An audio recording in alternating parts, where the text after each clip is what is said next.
بسم اللہ الرحمن الرحیم۔ السلام علیکم معزز طلباء کرام، آپ کیسے ہیں؟ آج ہم مؤطا امام محمد کے سبق نمبر 131 کو پڑھیں گے۔ آج کے ہمارے سبق کا عنوان ہے تلبیہ کس وقت ختم کیا جائے۔ آج کے سبق میں ہم باب متى تقطع التلبیۃ یا تقطع التلبیۃ سے شروع کریں گے کہ یہ باب ہے اس حوالے سے کہ تلبیہ کو کب ختم کیا جائے، تو یہ تلبیہ کب ختم ہوگا۔ تو اس حوالے سے امام محمد رحمۃ اللہ علیہ حدیث پاک ذکر کرتے ہیں کہ اخبرنا مالک اخبرنا محمد بن ابی بکر الثقفی انه اخبره انه سأل انس بن مالک وهما غادیان الى عرفة كيف كنتم تصنعون مع رسول الله صلى الله عليه وسلم في هذا اليوم؟ قال كان يهل المهل فلا ينكر عليه ويكبر المكبر فلا ينكر عليه۔ امام محمد رحمۃ اللہ علیہ فرماتے ہیں کہ امام مالک نے ہمیں محمد بن ابی بکر ثقفی سے خبر دی اور انہوں نے حضرت انس بن مالک رحمۃ اللہ علیہ سے پوچھا کہ ہم دونوں اس وقت عرفات سے مینا کی طرف جا رہے تھے، پوچھا کہ اس دن تم لوگ نبی علیہ السلام کی معیت میں کیا کیا کرتے تھے؟ تو حضرت انس بن مالک رضی اللہ تعالیٰ عنہ فرمانے لگے کہ ہم میں سے تلبیہ کہنے والا تلبیہ کہتا تھا، اسے کوئی بھی نہیں روکتا تھا، اور تکبیر کہنے والا وہ تکبیر کہتا تھا اور اسے بھی کوئی نہیں روکتا تھا۔ اخبرنا مالک اخبرنا ابن شہاب عن عبد اللہ بن عمر رضی اللہ عنہما قال کل ذلك قد رأيت الناس يفعلونه فأما نحن فنکبر۔ امام مالک رحمۃ اللہ علیہ امام محمد رحمۃ اللہ علیہ سے بیان کرتے ہیں کہ ہمیں ابن شہاب سے خبر ملی اور وہ عبد الرحمن بن عمر رضی اللہ عنہما سے خبر دیتے ہیں کہ انہوں نے فرمایا کہ میں نے لوگوں کو ایسا کرتے پایا، بہرحال ہم تو تکبیر کہیں گے۔ قال محمد وبذلك نأخذ على أن التلبية هي الواجبة في ذلك اليوم إلا أن التكبير لا ينكر على حال من الحالات والتلبية لا ينبغي أن تكون إلا في موضعها۔ امام محمد رحمۃ اللہ علیہ ان احادیث کے ذکر کرنے کے ساتھ ساتھ مسلک احناف کو بیان کرتے ہوئے تحریر کرتے ہیں کہ ہمارا عمل اسی پر ہے کہ تلبیہ کہنا اس دن بھی واجب ہے، مگر تکبیر کہنے میں خواہ وہ کسی وقت بھی ہو کوئی حرج نہیں سمجھتے، لیکن تلبیہ بہرحال اپنے مقام پر ہی کہنا چاہیے۔ اخبرنا مالک اخبرنا نافع ان عبد اللہ بن عمر كان يدع التلبیۃ فی الحج اذا انتهى الى الحرم حتى يطوف بالبيت وبالصفا والمروة ثم يلبي حتى يغدو من منى إلى عرفة فإذا غدا ترك التلبية۔ امام محمد رحمۃ اللہ علیہ بیان کرتے ہیں کہ ہمیں امام مالک نے خبر دی کہ وہ فرماتے مجھے نافع نے حضرت عبداللہ بن عمر رضی اللہ عنہما سے خبر دی کہ وہ حج میں تلبیہ اس وقت بند کر دیتے تھے جب آپ حرم میں داخل ہوتے اور طواف بیت اللہ کر لیتے اور صفا اور مروہ کی سعی کرتے وقت بھی تلبیہ نہ کہتے، پھر تلبیہ شروع کر دیتے، پھر جب مینا سے عرفات کو جاتے تو تلبیہ ترک کر دیتے تھے۔ اخبرنا مالک اخبرنا عبد الرحمن بن القاسم عن ابیہ ان عائشہ كانت تترک التلبیۃ اذا راحت الى الموقف۔ امام محمد رحمۃ اللہ علیہ اگلی حدیث امام مالک سے نقل کرتے ہیں کہ وہ بتاتے ہیں کہ ہمیں عبد الرحمن بن قاسم نے اپنے والد سے یہ حدیث بیان کی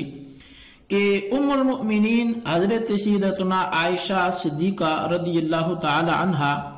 تلبیہ کہنا وہ عرفات کی طرف جاتے وقت ختم کر دیتی تھی۔ اخبرنا مالک حدثنا القمۃ بن ابی القمۃ ان امہ اخبرته ان عائشہ كانت تنزل بعرفة بنمرة ثم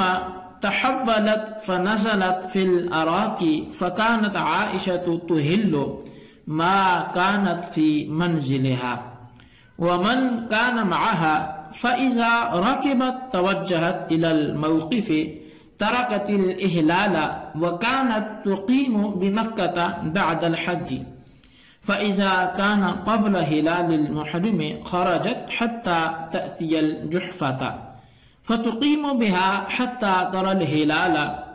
فإذا رأت الهلال أهلت بالعمرة۔ امام محمد رحمۃ اللہ علیہ امام مالک سے حدیث بیان کرتے ہیں، اور امام مالک فرماتے ہیں کہ ہمیں علقمہ بن ابو علقمہ نے خبر دی کہ ہمیں ان کی والدہ وہ کہتی ہیں کہ بتاتی ہیں کہ سیدہ عائشہ صدیقہ رضی اللہ تعالی عنہا میدان عرفات میں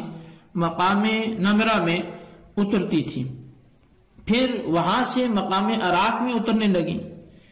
آپ جب تک اپنی قیام گاہ میں تشریف فرما ہوتی تو آپ اور آپ کے ساتھ آنے والے لبیک اللہم لبیک کہتے رہتے،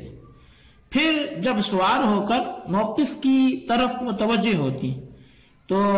تلبیہ جو ہے وہ ترک کر دیتی تھی۔ آپ مکہ شریف میں حج سے فارغ ہو کر قیام پذیر ہو جاتی، پھر جب محرم کا چاند نکلنے والا ہوتا تو ایک دن قبل ہی آپ مقام جحفہ تشریف لے آتی، وہاں چاند نظر آنے تک قیام فرماتی، جب چاند نکل آتا تو آپ عمرے کا احرام باندھ لیتی تھی۔ قال محمد من احرم بالحج او قرن لبى حتى يرمي الجمرة بأول حصاة رمى يوم النحر فعند ذلك يقطع التلبية ومن احرم بعمرة مفردة لبى حتى يستلم الركن للطواف بذلك جاءت آثار عن ابن عباس وغيره وهو قول ابی حنیفہ رحمۃ اللہ علیہ والعامة من فقہائنا۔ امام محمد رحمۃ اللہ علیہ بیان کرتے ہیں کہ جو شخص حج قران کا احرام باندھتا ہے وہ جمرہ پر پہلی کنکری مارنے تک تلبیہ کہتا رہے گا، جو قربانی کے دن ماری جاتی ہے۔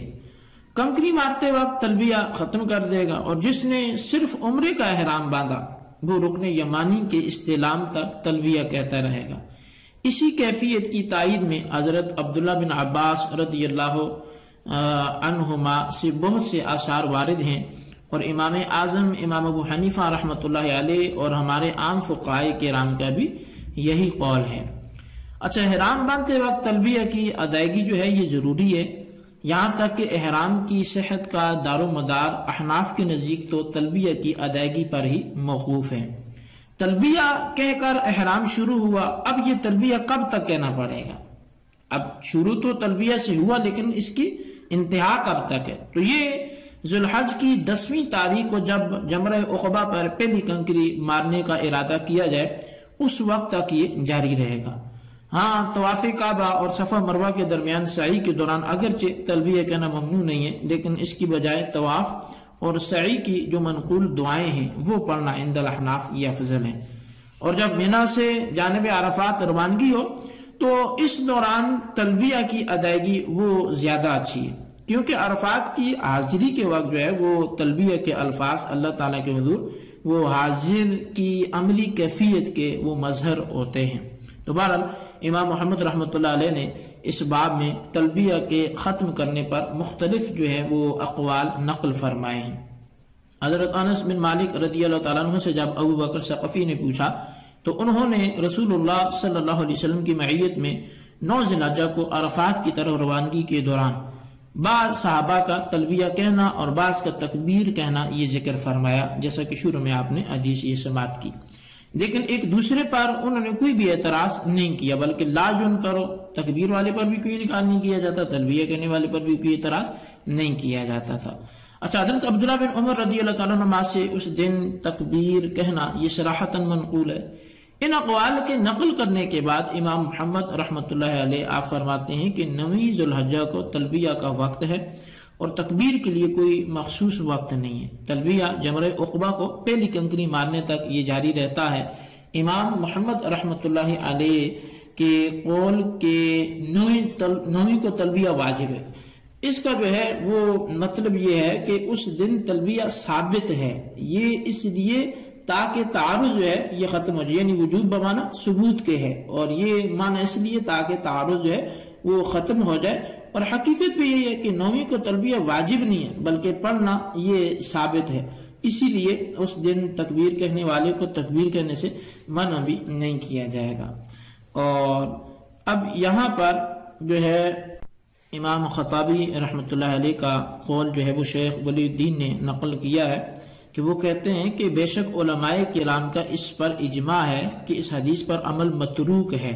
اور سنت یہ ہے کہ جب کوئی مینا سے عرفات کی طرف روانہ ہو تو وہ صرف تلبیہ کہیں۔ حضرت عبداللہ بن عمر رضی اللہ عنہما کا جو عمل ذکر ہوا کہ آپ حرم میں پہنچ کر تلبیہ ختم کر دیتے، یہاں تک کہ طواف کر لیتے اور صفا و مروہ کی سعی سے فارغ ہو جاتے، پھر دوبارہ تلبیہ شروع کر دیتے۔ آپ کے اس عمل کو احناف نے لیا ہے۔ ان 2 مقامات پر جو ادعیہ معصورہ ہیں، یعنی وہ دعائیں جو قرآن و حدیث میں وارد ہیں، قرآن میں ہیں، جیسا کہ اللہم ربنا آتنا فی الدنیا حسنۃ وفی الآخرۃ حسنۃ وقنا عذاب النار، یہ نماز کے حوالے سے دعائیں معصورہ ہے، تو اس طرح وہاں کے لیے جو دعائیں معصورہ ہیں وہ پڑھنا افضل ہیں۔ حضرت عبداللہ بن عمر رضی اللہ عنہما کا مینا سے عرفات جاتے ہوئے تلبیہ نہ کہنا یہ ان کا ایک ذاتی عمل تھا، جبکہ اس کے خلاف بہت سی احادیث وارد ہیں، جیسا کہ سنن ابن ماجہ، اس میں حضرت عبداللہ بن عباس رضی اللہ عنہما سے روایت ہے کہ انہوں نے فرمایا کہ فضل ابن عباس نے کہا